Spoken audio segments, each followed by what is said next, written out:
ஆண்கள் தங்கள் தலையை மொட்டையடித்து அல்லது முடியை ட்ரிம் செய்வதன் மூலம் உம்ராவை முடிக்கிறார்கள்.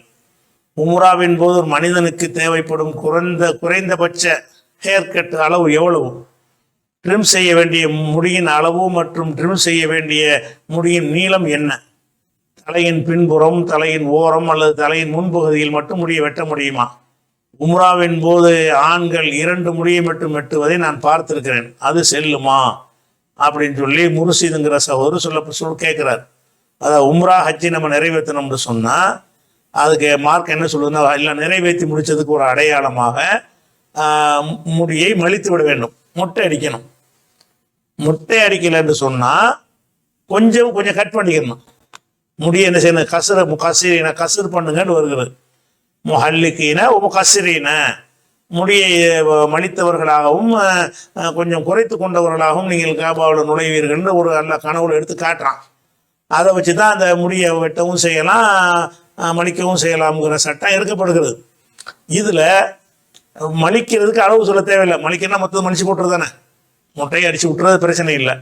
கட் பண்ணுறது குறைக்கிறது என்று சொன்னால் அதுக்கு மார்க்கத்தில் ஏதாவது அளவு சொல்லப்பட்டிருக்கான்னு கேட்டால் சொல்லப்படலை. அதாவது 1 இன்ச்சு கட் பண்ணுங்க, 2 இன்ச்சு கட் பண்ணுங்க, வலது பக்கம் கட் பண்ணுங்க, இடது பக்கம் கட் பண்ணுங்க, முன்பக்கம் கட் பண்ணுங்க, பின்பக்கம் கட் பண்ணுங்க, கத்தரியை கொண்டு கட் பண்ணுங்க, அப்போ இப்படி ஏதாவது ஒரு முறை அப்படி சொல்லப்பட்டிருக்கான்னா எதுவுமே சொல்லப்படலை.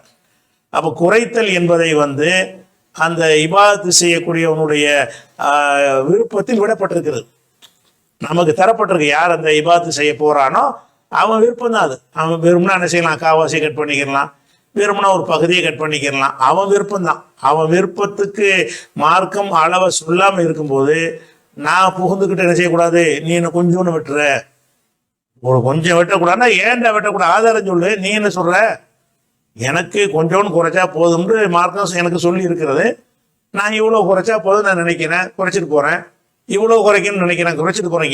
ஏன் விருப்பம்ல அது, இவ்வளவுதான் குறிக்கணும்னு மார்க்கத்தில் ஒரு அளவு இருக்குமே. ஆனால் அந்த அளவு அல்லாஹ்வும் ரசூலும் தானே சொல்லணும், அல்லாஹ்வும் சொல்லல ரசூலும் சொல்லலைங்கும் போது அதெல்லாம் நம்ம விருப்பத்தினோட உழைக்கணும். அல்லாஹ்வும் ரசூலும் சொல்லாம நம்ம விருப்பத்தில் விட்டிருப்பார்களே ஆனால் அந்தந்த மனுஷன் எடுக்கிற முடிவு தானே தவிர அஜத்துமார்கள் எடுக்கிற முடிவுலாம் கிடையாது. வேற ஒரு ஆள்கிட்ட போய் நான் எவ்வளவு குறைக்கலாம்னு கேட்கக்கூடாது. ஏன்னு கேட்டால் அவருக்கும் தெரியாது, உங்களுக்கு எப்படி தெரியாதோ அது அவருக்கும் தெரியாது, யாருக்கும் தெரியாது. அது அவருடைய விருப்பத்தின் பால் உள்ளதுங்கிறதுனால அதுக்கு எந்த ஒரு அளவும் கிடையாது. 2 முடியை குறைச்சி உங்களுக்கு என்ன காக்குவோம், குறைக்க சொல்லிட்டு அவர் குறைச்சிட்டாரு, அவருக்கு அல்ல உள்ள ஒரு விஷயம். அல்லாவே அப்படி லிபரலாக விட்டுருக்குறான். விட்டுருக்கும்போது நம்ம என்ன செய்யக்கூடாது, நம்ம டைட் பண்ணி கஷ்டமாக்கி விட்டுறக்கூடாது.